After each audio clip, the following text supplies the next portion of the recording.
Assalamualaikum warahmatullahi wabarakatuh.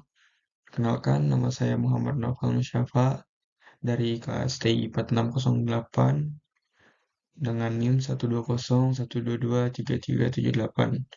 Pada kesempatan kali ini, saya akan membahas sedikit materi tentang stego coach problem atau pemrograman dinamis deterministik. Nah, pada slide ini menceritakan tentang sejarah awal mulanya ditemukan pemrograman dinamis deterministik atau Stego-Coach problem, yaitu masalah yang dibangun khusus untuk menggambarkan fitur dan untuk memperkenalkan terminologi pemrograman dinamis. Ini menyangkut seorang pencari keberuntungan mitos di Missouri yang memutuskan untuk pergi ke barat untuk bergabung dengan demam emas di California selama pertengahan abad ke-19. Perjalanan akan membutuhkan dengan kereta kuda melalui negara yang tidak tenang, di mana ada bahaya serius serangan oleh perompak. Meskipun titik awal dan tujuannya tetap, yang memiliki banyak pilihan mengenai negara bagian mana atau wilayah mana yang kemudian menjadi negara bagian untuk menjalankan perjalanan melalui perjalanan. Nah, jadi untuk analoginya gampangnya itu jika kita ingin pergi ke suatu negara atau ke suatu tempat yang dihadapkan dengan berbagai macam berbagai macam jalan. Yang jalan itu kita harus mencari jalan optimal, yaitu meminimalisasi jarak. Nah, ini akan dibahas di slide selanjutnya. Nah, di sini saya akan sedikit menggambarkan tentang pemrograman dinamis deterministik, yaitu jika kita berada di kota A, yang mana kita akan pergi ke kota C,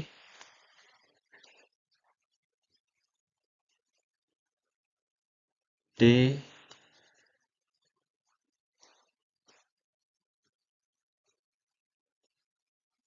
E. Nah, jika kita berada di kota A, kemudian kita ingin pergi ke kota E, maka kita harus melalui dua jalan, yaitu ke kota C, yang kemudian ke kota E, dan kota A, yang kita pergi ke kota D, dan akhirnya ke kota E. Nah, di sini dari A ke C, yaitu kita contohkan misalnya 6. Dari C ke E, yaitu 7. Dan dari kota A ke kota D, yaitu 5. Kemudian dari D ke E, yaitu 4. Pastinya kalian akan memilih jalan yang paling minimum karena atau optimal karena di sini juga pemrograman dinamis deterministik itu ya untuk memilih jalan yang minimum atau optimal.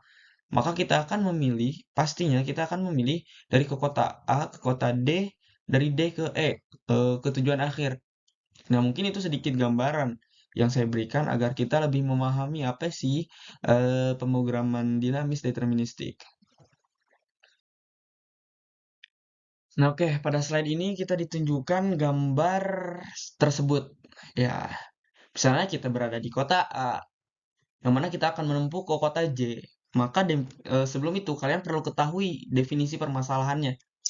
Nah, yang pertama itu ada N. N itu yang mana sih? N itu adalah pilihan. Nah, saya akan gambarkan terlebih dahulu. Ini merupakan N1. Ini N2.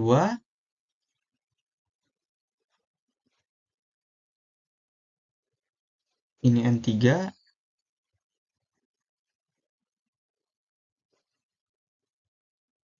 Ini N4.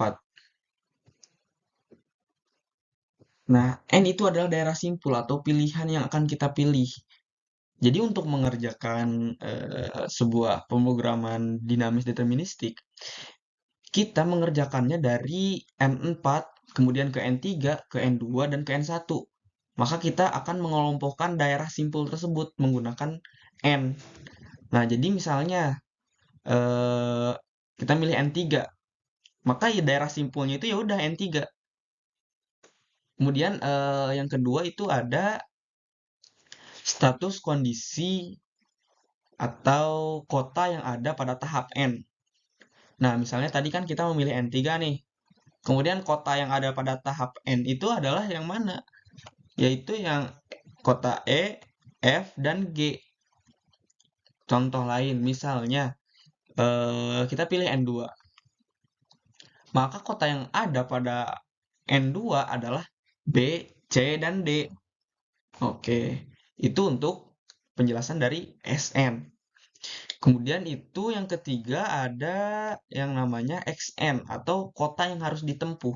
Misalnya kita berada pada daerah simpul N2. Dapat kita ketahui SN-nya yaitu kota B, C, dan D. Kemudian kota yang harus ditempuh itu yang mana? Atau XN-nya itu yang mana?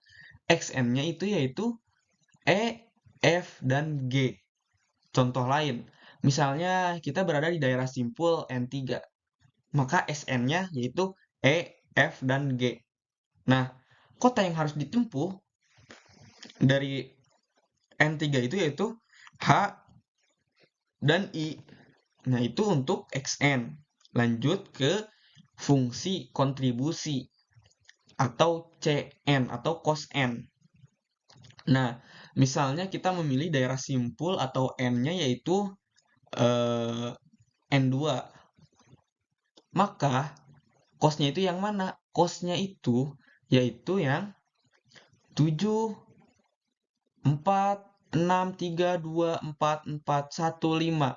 Jadi cos itu misalnya B ke E cosnya 7, B ke F cosnya 4, B ke G cosnya 6, C ke E cosnya 3, C ke F cosnya 2, C ke G cosnya 4, D ke F cosnya 4, D ke G cosnya 5. Jadi cos, misalnya contoh lain, eh, daerah simpulnya yaitu N1. Maka cosnya itu 2, 4, dan 3. A ke B cosnya 2, A ke C cosnya 4, A ke D cosnya 3. Jadi seperti itu untuk CN.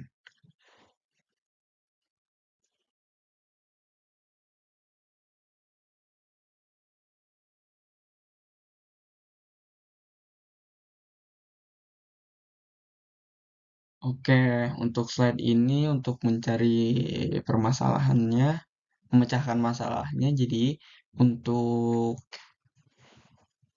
pemrograman dinamis deterministik itu mengerjakannya dari N4 atau dari yang akhir. Untuk lebih mudahnya, kita langsung saja ke slide berikutnya. Nah, misal eh, N sama dengan 4. Dapat kita ketahui bahwa N sama dengan 4. Atau daerah simpulnya itu N sama dengan 4. Jadi sudah saya jelaskan di slide sebelumnya, N sama dengan 4 itu yang ini. Atau daerah simpulnya itu yang ini. Jadi SN-nya atau kota yang ada di daerah simpul N sama dengan 4 yaitu H dan I. Maka kita bisa tuliskan untuk S-nya yaitu H dan I. Kemudian jarak yang akan kita tempuh atau XN-nya yaitu J. Karena XN-nya hanya J. Kemudian si cos-nya itu yaitu 3 dan 4. Maka kita tuliskan H ke J yaitu 3 dan I ke J yaitu 4.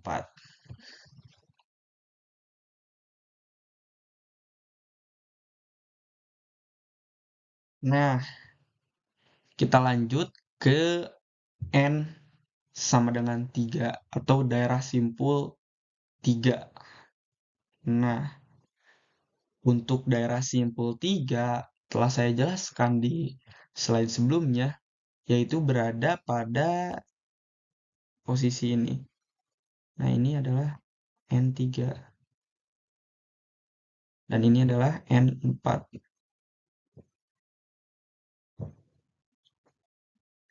Nah, pada N3 dapat kita ketahui bahwa Sn-nya yaitu atau kotak yang berada di N3 yaitu E, F, dan G. Maka kita tuliskan pada tabel yang telah ada yaitu E, F, dan G. Kemudian eh, Xn-nya atau kota yang akan kita tempuh yaitu H dan I. Maka kita bisa tuliskan di tabelnya kayak seperti ini. H dan I. Oke. Kemudian untuk kosnya, kos dari E ke H, E ke H, yaitu 1. Mengapa di sini 1? Mengapa di sini 4? Karena sebelumnya telah kita ketahui bahwa minimum kos pada H ke J itu yaitu 3. Jadi kita tambahkan si satunya dengan 3. Karena si E ini ujung-ujungnya akan menempuh jarak J. Maka si E ke H kan 1. H ke J yaitu 3. Nah, minimum cost dari N4 itu yaitu 3. Dan minimum cost pada E ke H yaitu 1. Jadi 3 ditambah 1. 1 ditambah 3. Kemudian selanjutnya misalnya dari E ke I. E ke I itu kenapa 8? Karena E ke I kosnya kan 4. Kemudian I ke J yaitu 4. Jadi untuk minimum kos dari E ke I itu 4 dan I ke J itu 4. Jadi 4 tambah 4 yaitu 8. Oke. Untuk selanjutnya F ke H. F ke H itu kan 6. Kemudian H ke J itu kan 3. Jadi 6 tambah 3 itu 9. Seperti itu.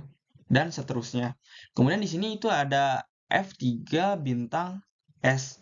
Nah, ini itu untuk mencari minimum dari jarak E ke H dan E ke I. Jadi yang paling minimum itu yang mana? Yang 4. Maka kita bisa taruh di sininya 4. Misalnya yang contoh lain, misalnya F. F. Di sini kan ada F. Nah, F. F itu bisa kemana aja sih? F itu kan bisa ke H atau I. Jadi Xn-nya kan H dan I. Jadi yang paling minimum itu yang mana? Karena yang ini belum ditambahkan dengan kos yang N4. Tapi di sini telah ditambahkan.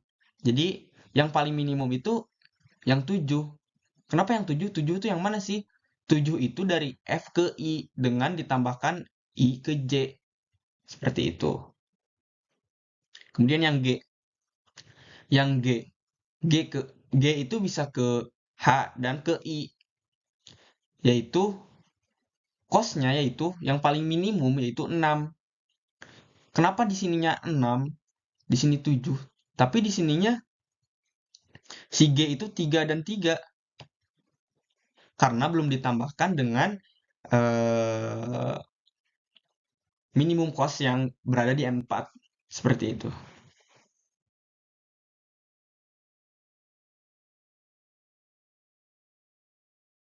Oke, pada slide ini kita akan memecahkan masalah dari N2.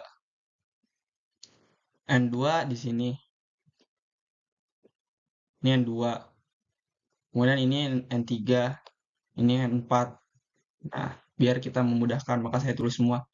Jadi, untuk N2, sorry. N2 itu Sn-nya berarti B, C, dan D.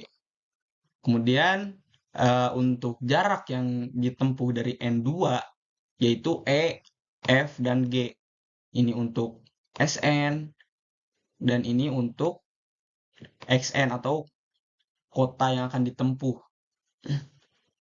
Kemudian kita akan mencari kosnya. Kos dari B ke E itu 11. Nah, pasti kalian bingung kenapa 11? Karena B ke E kan 7. ke H itu 1. H ke J itu 3. Kalau kita tambahkan 7 ditambah 1 ditambah 3 yaitu 11. Maka kita dapatkan hasilnya 11. Untuk F-nya B ke F 11. Kenapa 11? Oke, kita jelaskan lagi. Misalnya B ke F. B ke F itu kan 4. Nah, kemudian kita cari lagi nih yang paling minimum di N3. Yang paling minimum di N3 yaitu F ke I kan. Maka si 4 ditambah 3 kan 7. 7 ditambah 4 yaitu 11.